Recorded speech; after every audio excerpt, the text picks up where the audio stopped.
We continue with our cloud computing day, no-code day, platform day. Our next speaker will be Vladimir Yussupov from the University of Stuttgart. He's focusing on cloud application, cloud native application especially. He worked on migrating application into cloud native. And then he focused on serverless computing, and he ran a project called RADON, was a larger EU project that focuses on serverless, and he's giving a brief overview on the serverless journey.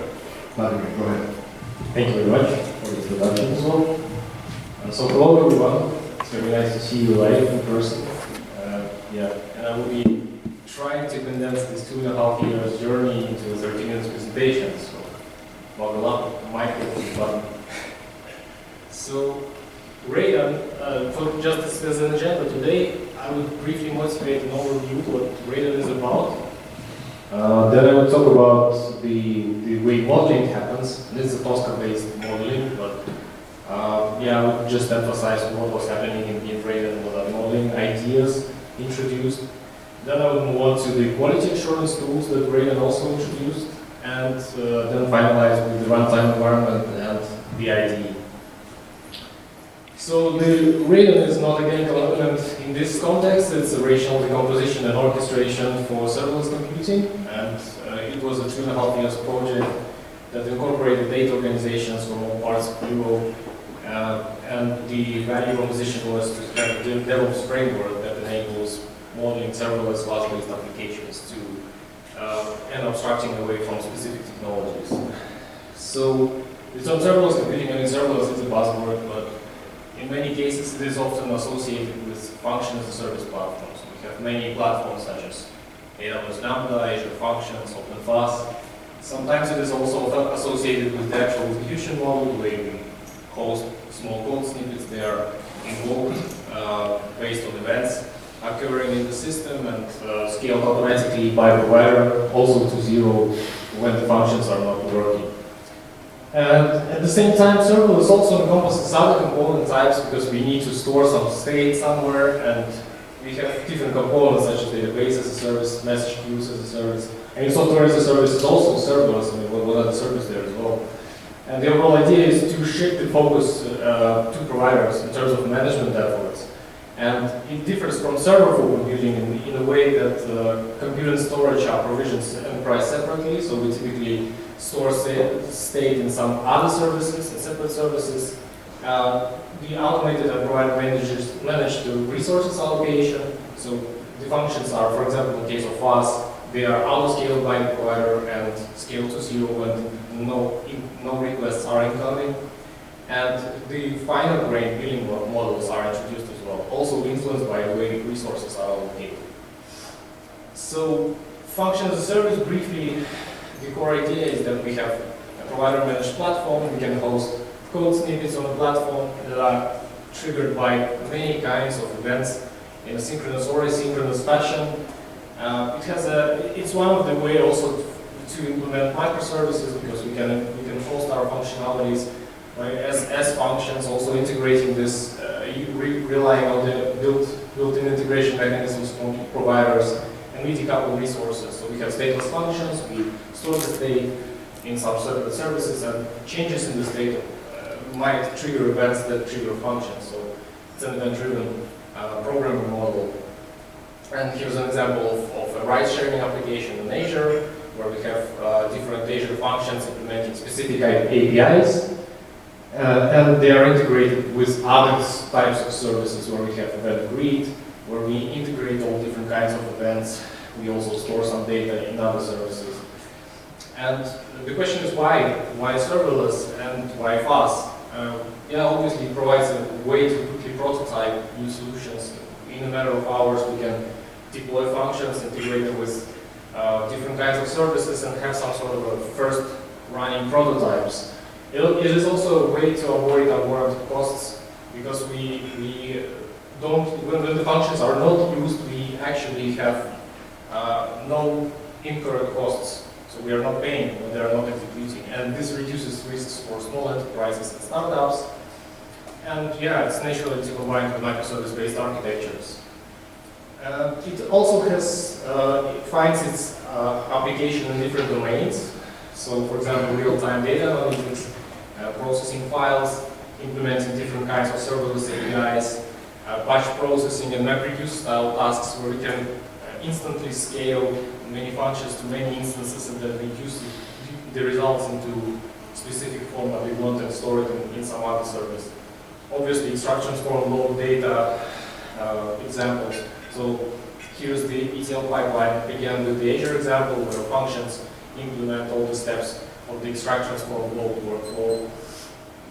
And the problem is, this kind of models for such application, they turn into deployment models really, really fast because we talk about specific providers. And we have a heterogeneous set of different technologies that enable representing such applications.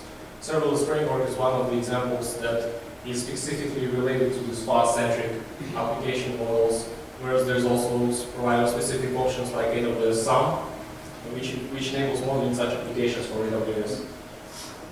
And yeah, here's a simple example of modeling an HTTP endpoint using serverless framework. It's both YAML formats, but AWS SUM already introduces different formats, different requirements, the way this simple application is represented, whereas serverless framework has completely different formats. And at the same time, such formats and such models, they contain a lot of useful information, so it's not only about deployment automation. We obviously represent kinds of components we have, we represent types of relationships among them. We definitely talk in properties, so we have different languages, we have different kinds of packaging formats, and we directly provide the actual deployment artifacts used within the models. We also talk about the actual implementation logic. So to deploy this model, we need to run a set of scripts, infrastructure as code. For example, this would be Ansible script packaged into zip files. And one of the use cases is, for example, looking into defects in such artifacts we attach to models.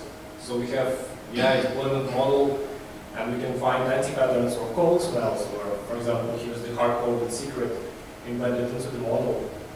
Another example is to have some sort of constraints on the model and see whether this provided model really satisfies those constraints, where we have different buckets and we have specific restrictions to store data in a specific region, for example, or maybe forbid specific actors in the model to access certain storage services. And another use case, of course, would be to implement continuous testing, because testing doesn't stop before deployment, because we need to deploy the application now on the provider. Here's a simple example of a thumbnail generation, where we have a thumbnail being generated by means of integrating functions and buckets. Essentially, so after we deploy this application, we also want to check whether the actual thumbnail was generated. And this, of course, on different levels, because we have unit testing, integration testing, and we want to have such kind of testing for such models. And yeah, another use case would be to optimize the deployment, because when we specify such a model, we provide specific properties with memory requirements, but before running actually this application, we don't really know whether this is enough or maybe it's too much, and then we would just pay extra for not really using these resources. And in certain cases, we can also look at functionalities based on the runtime information and maybe find ways to split this into smaller units when they are proper bundled, let's say. And I will mention supporting all those different use cases for all those technologies.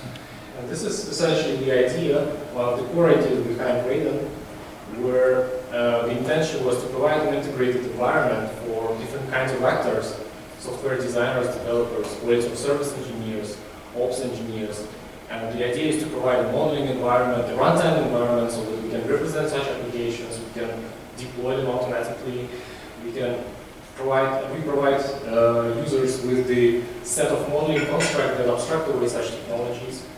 We provide the quality assurance tools that enable such different kinds of analysis on the produced models.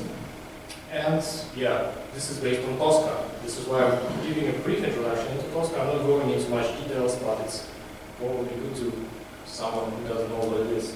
So Tosca is a topology and orchestration specification for cloud apps standard for BioOasis. It focuses, it's a cloud modeling language essentially. It allows to represent applications in a technology agnostic way and deploy them using Tosca compliant orchestrators.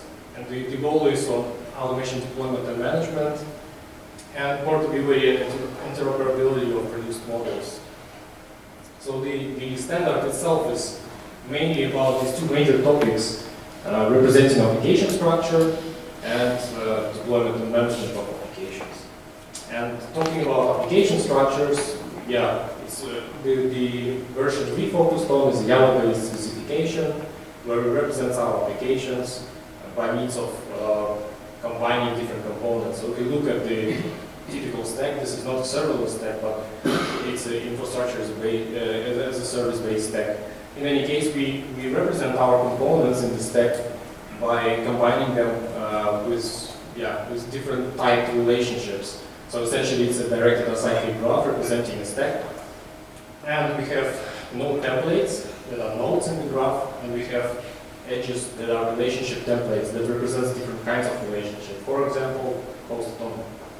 And we, of course, abstract this away by means of types so that we can instantiate many different kinds of components of the same type. So we have different Java applications in the same model, and the same goes for the relationships because this type encodes the actual semantic we want to have for this specific element. Obviously, we talk about properties, so the model contains different kinds of type-specific properties. In certain cases, these properties are also populated after running the application. For example, we need to get an IP address. We match and we enable connection of these nodes by means of matching requirements and capabilities that specify whether this node can be connected. So in this case, a Ubuntu virtual machine can be hosted in Amazon EC2 because requirements and capabilities we define match. Obviously, we provide the actual deployment artifacts that implement business logic. So we attach them to specific, to the business logic types, templates in this case. We define management operations and interfaces, so this enables orchestrators to enact the actual deployment. So the idea is that there's a life cycle of operation related to each of the type, and this involves creating the type, configuring it, starting it. And such operations are defined on the type level, and obviously we need to provide an implementation for such operations. So this could be a Java artifact, an Ansible playbook, Terraform or deployment or Kubernetes deployment. And this essentially is an application in Tosca terms. So when we have our connectivity information with all the properties and artifacts, it's a topology template. And the service template representing an application. It combines one or more topology templates and all other definitions we use in the model. And this all then packaged in a so-called cloud service archive. Yesterday we heard about quantum application archive. So the idea is similar in the sense that we pack all our definitions together with the actual artifacts of the business logic, together with the implementation scripts, and in the end, such a combination of models, artifacts of different kinds represent the Tosca application that can be then enacted by a Tosca compliant deployment engine. And here, just briefly, the deployment engine needs, of course, to understand such a model and derive an order of deployment operations, because we describe it declaratively, right? We don't say, okay, we need to do it in a specific order. We just define the structure of the connectivity. And the orchestrator does it by, again, following the lifecycle interface operations and thinking about dependencies between components. So we obviously need to create components first before starting it. And when we look again at the simple stack variant, obviously we follow from bottom up, right? We first create an EC2 machine, then we install all the required dependencies, and only then we install and configure our application. So this is the overall idea of Tosca, which was used in RADON as the core modeling, let's say, approach. And what was the core building blocks in RADON are the models that were produced. So it's an open source repository of different kinds of models that enable representing such applications, the graphical modeling tool that enabled creating such models in a graphical fashion, and the constraint definition language plus verification tool that enables to define constraints on such models and verify whether these models actually satisfy those constraints. So the RADON models, yeah, it's a GitHub repository with different kinds of types, representing, of course, the fast-specific types, different kinds of services, as well as a large portion of data pipelines, pipeline plugins, for example, to integrate our models with external applications. They were using Apache NiFi in the background, but there were use cases where we integrated applications in RADON with HPC applications running on the HPC infrastructure. And yeah, the overall idea, of course, it's similar to what I showed in Tosca. We have our applications defined there a bit more horizontally, not scaled, but they have lower depth. We don't have this huge deep stacks because this is a serverful style deployment, and we always have some cloud platform with different kinds of services on top of it.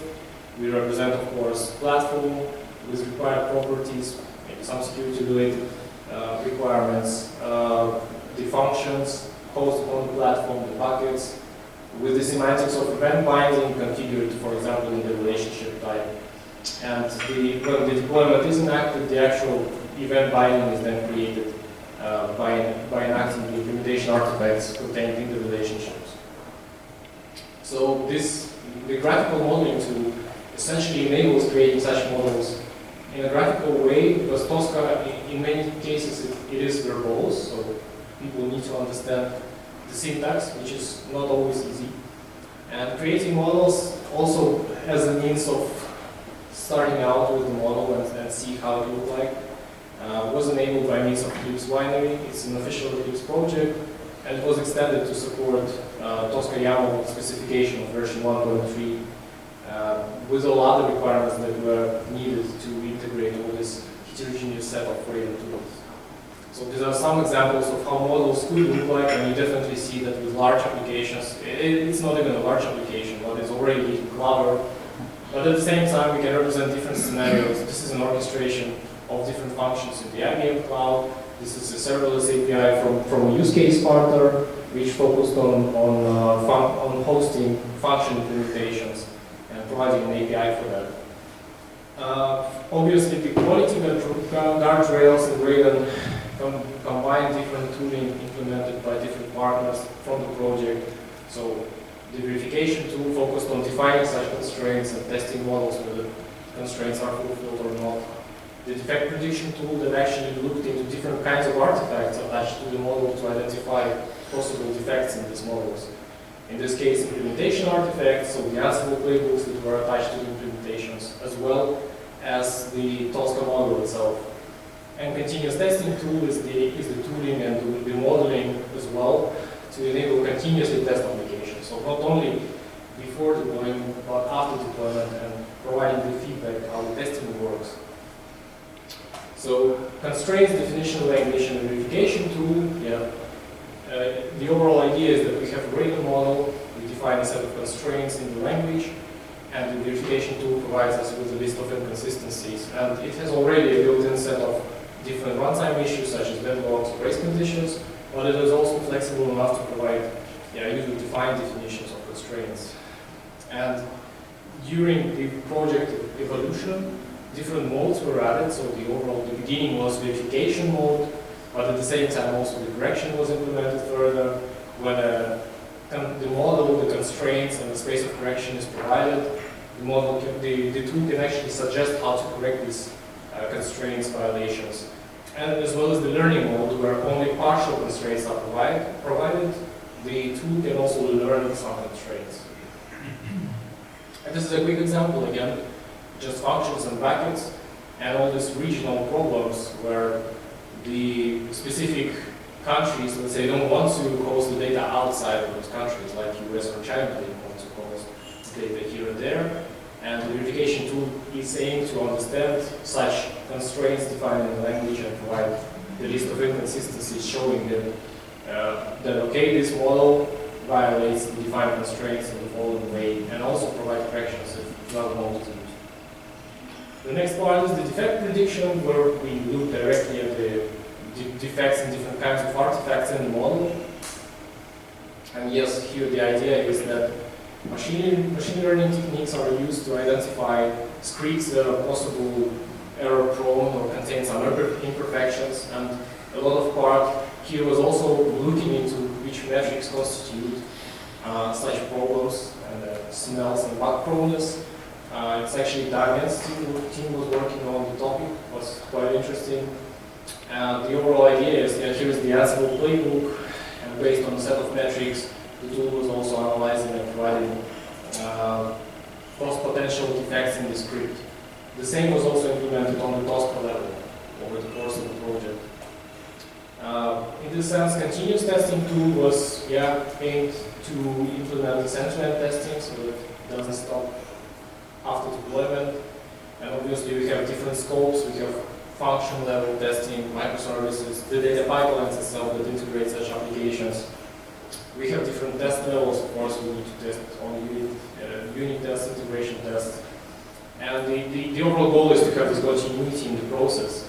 So essentially, the usage scenario, it was divided into three main usage scenarios. We had a test case definition, and it's again based on Tosca. So we not only now have the Tosca model of the application, we also need to model the actual testing infrastructure that also has to be deployed to run the implemented application on that testing infrastructure. This, of course, is related to test execution already. And the maintenance of test is also very important, because when the application is run, we need to get the feedback and see whether something has to be improved or maybe enriched. And CTT included different kinds of modules, so it's not only for testing microservices and paths, also related to data pipelines. It can be used as a standalone tool as well as the part of RADON framework. And essentially, the overall idea is that we have our application on the test. We also define a template for our testing infrastructure.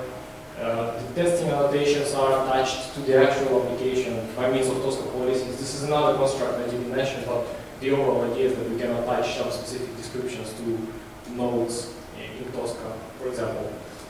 And by means of CTT, the actual definition of this application project that is now continuous testing ready is then deployed by means of the RADON orchestrator. I will touch that a bit later.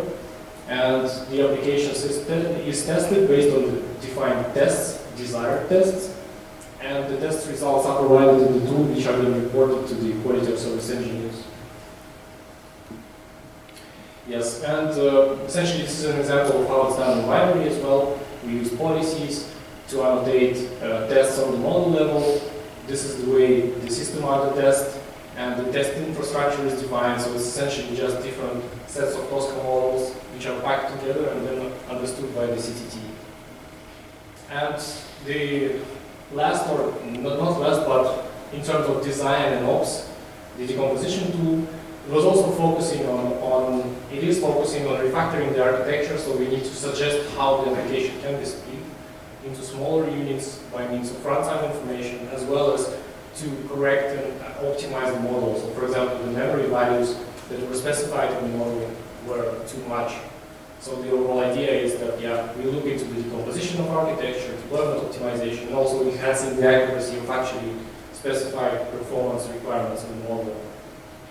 The framework combines design and development tools together with ops tools, but this is nothing without actually deploying it. So for that we need the orchestrator, and I briefly talked about Xopera. It's a RADON orchestrator, it's YAML compliant, so it understands the Tosca YAML specification. It uses Ansible to run enact, so the implementation artifacts at this moment are implemented only in Ansible, but it's very pluggable in future. As far as I understand, they also plan to add support for Terraform and other technologies, which makes this very flexible, because deployment of different operations for deploying one component could be implemented in different technologies. And this is also a CLI tool for a software as a service offering. So here's an example of how SaaS version looks like. At the moment it's a beta version. And they also provide a template library with some predefined models that can be used and reused. So this is the design and runtime components. This is the way everything was defined in terms of the runtime environment. So it's authorized the orchestrator. There was also a monitoring solution, data pipeline plugins to integrate our application created in the RADON framework with external applications. And last part is the RADON IDE, which is based on Eclipse Chair. So this is an online IDE implemented in Java and that can be hosted on Kubernetes. So the overall intention is to have something like AWS Cloud9. So this someone manages the IDE, which incorporates all these plugins from RADON together in a uniform fashion. So we have a specific RADON workspace in Eclipse Chair that can be simply instantiated. And afterwards, we are able to start modeling, creating it either in a code-first fashion or using a graphical modeling tool. We can also refer to the plugins, trigger binary, for example, or CTT. And yes, it's basically a very, very fast-paced talk for me. I hope I try to provide some overview. It's for more information, I would advise you to go and check out RADON. So everything is open source. One can easily instantiate, maybe not super easily, but still can instantiate and run this. And yeah, these are the links. Thank you for your attention. Yeah.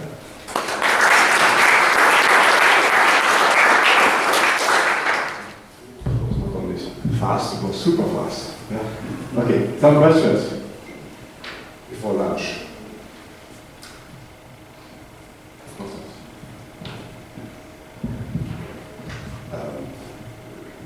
Question with two parts. So one is I saw when you model the serverless so-called deployment, let's say. You have a relationship between a function and a bucket, state, something that's stateless, and something that just carries state. So my sort of question is, I guess this is because a function, when it's invoked, it creates a bucket, it somehow associates with it because it creates it. But after a while, the function can be gone, right? So why would you connect the function and the bucket? Since the bucket may outlive the function, may be not connected eventually to it. That's the first part, if you will answer. Yeah, I can start. So thank you for the question. Essentially, this is the idea of us, that functions are short-lived. So, and this particular use case, the bucket triggering function, is, let's say, the classic one. An image is uploaded to the bucket. The image is then passed to a function. The function makes a thumbnail out of it and stores it in another bucket, for example. And the function is no longer needed, so there's no need to run it. At the same time, the binding stays. So we still have a binding between the bucket and the fast platform. So whenever a new image arrives to the bucket, a new function is instantiated, and that's why we have the stateless function, because essentially it doesn't matter, it just processes the input and gets some output. Okay, this is the trigger then, right? Yeah, okay, so this is the triggering instance. Great. And the second part is looking the server full model and looking at what a workflow usually does, right? The life cycle of things.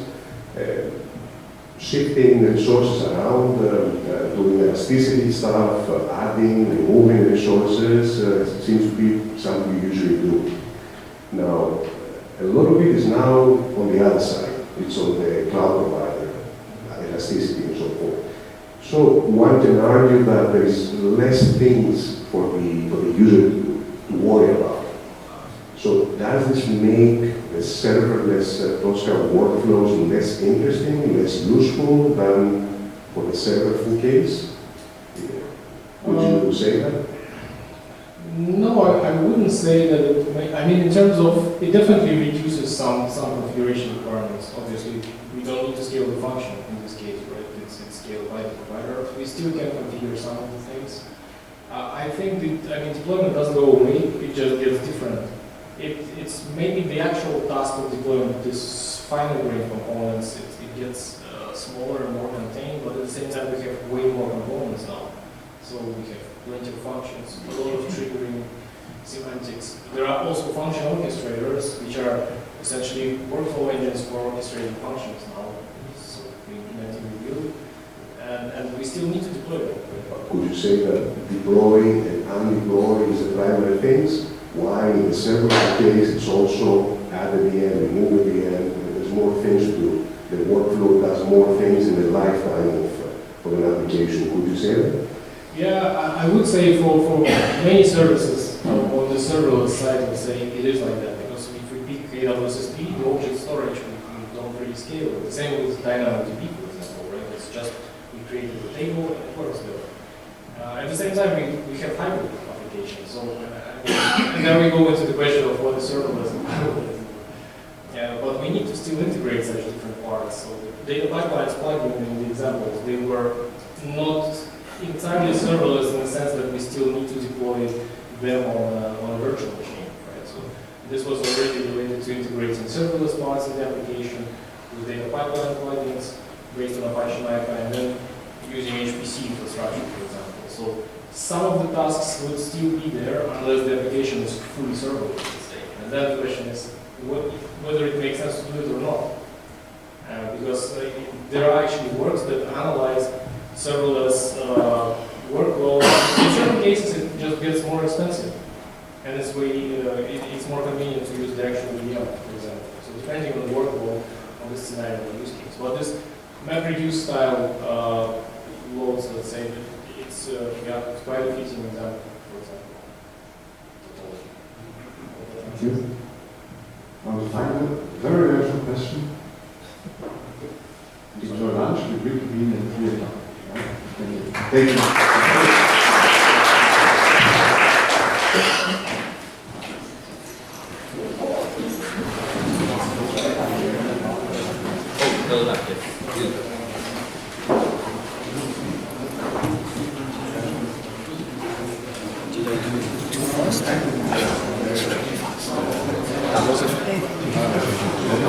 Yeah. Was it like 20 minutes or 15 minutes or 30 minutes? Yeah, but it's too many slides. I know, yeah. But hopefully it was at least. It was fast. It's really fast. Not only fast, but fast. Fast. I guess you've given that talk before, right? To be honest, no. First time, okay. No, I mean this talk more, because it was always the consortium work, right? So Yeah, right. lots of partners doing it. So we had these jobs. Okay, this is my one. Get ready, and here I am. And I was full your own talk. Okay. So is RADON going to next generation?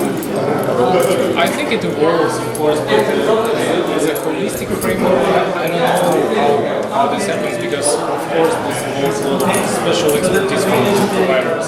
So as a framework, it is available, everyone can use it and test it, and tools still keep evolving, especially on the stuff side, the orchestrator. It gets fast, they have many plans there. I don't know how to, it's hard to predict.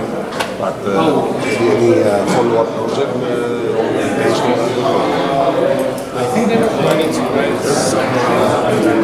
reusing some of them. Because it looks like some time has passed, right? It's mid-2021, right? September. Okay. So what are the recent challenges now in this space that one serverless application project? I think the challenges would be always shaped in a way that it's very